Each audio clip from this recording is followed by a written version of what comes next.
දැන් ගොඩක් ළමයි මේ ලීව් වෙලක් තියෙනවා මේ මම හිතන්නේ රෑ වුණ නිසා.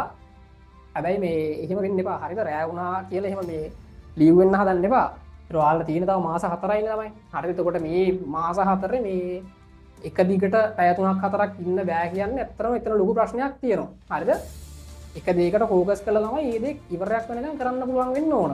හරිද? ඒ නිසා අනිවාර්යෙන් ඔයාලා ලයිව් එකට ආවා කියන්නේ ඒක මේ ඒක මුලින්ම කියන්න ඕනේ ලයිව් එකට එනවා කියන්නේ ඇත්තටම මේ ගොඩක් හොඳ දෙයක්. හරිද? නැත්තම් ගොඩක් ළමයි රෙකෝඩඩ් වීඩියෝස් නේ බලන්න පුරුදු වෙලා ඉන්නේ. ඒකට ලයිව් එකට එනවා කියන්නේ මේක ඇත්තටම හොඳ දෙයක්.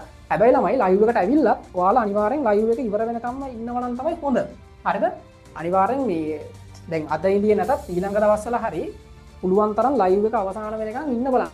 හරිද? එහෙම ඉන්න එක අමාරු වෙලා මම දන්නවා. හරිද? දැන් සාමාන්‍යයෙන් මේ වෙලාව කියන්නේ ඉතින් රෑ 8:11 කියන්නේ හරිද? අපි 8 වෙනි ක්ලාස් එක පටන් ගත්තේ. එතකොට 8:11 කියන්නේ ළමයි ඉතින් බඩගිනි හැදෙන වෙලාව. හරිද? එතකොට නිදිමතයි බඩගින්නයි ඔය හැමදේම තියෙනවා.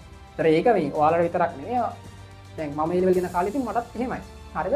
හැබැයි ඉතින් සහ ඊට පස්සේ ෆෝන් එක එහෙම අල්ලන්න හිතන නොටිෆිකේෂන් එනකොට ඉන්න බෑ නිකන් ඒක නිකන් බලන්න නැතුව ඉන්නකොට නිකන් අර එන මවුලක් වගේ ඒ වගේ ප්‍රශ්න තියෙනවා. හරිද? ඒ වුණාට ළමයි පුළුවන් තරම් ඔයාලා ඉතින් මේ දේවල් ටික කැප කරගෙන හරියට ඔයාලා කරන වැඩේ මේ වෙලාවෙ ඉතින් කරන්න ඕන. හරිද? එහෙම ඒ ફોකස් එක තියාගෙන ඔයාලට එහෙම ඉන්න පුළුවන් කියන්නේම එතනින්ම ඔයාලගේ මේ ඉස්සරහා ගමන පැහැදිලි. හරිද? හොඳ රිසල්ට් එකක් ගන්න පුළුවන් අනිවාර්යෙන්. හරිද? ඒ නිසා ඒක Zoom එකෙම වෙන්න ඕනේ නැහැ. ඉතින් YouTube එකේ ඉඳපු ළමයි යම් කිසි සංඛ්‍යාවක් ඉන්නවනේ. ඒතර ඔය ක්‍රම දෙකෙන්ම හරිද මොකක් හරි ක්‍රමයකින් ඔයාලා අන්තිම වෙනකම් මේ පාඩම අහන් ඉන්දියා කියන්නේ ඇත්තටම මේ ඔයාලට ඉස්සරහා වැඩ ටික හරියට කරගන්න පුළුවන්. සුපිරියට කරගන්න පුළුවන්. හරිද?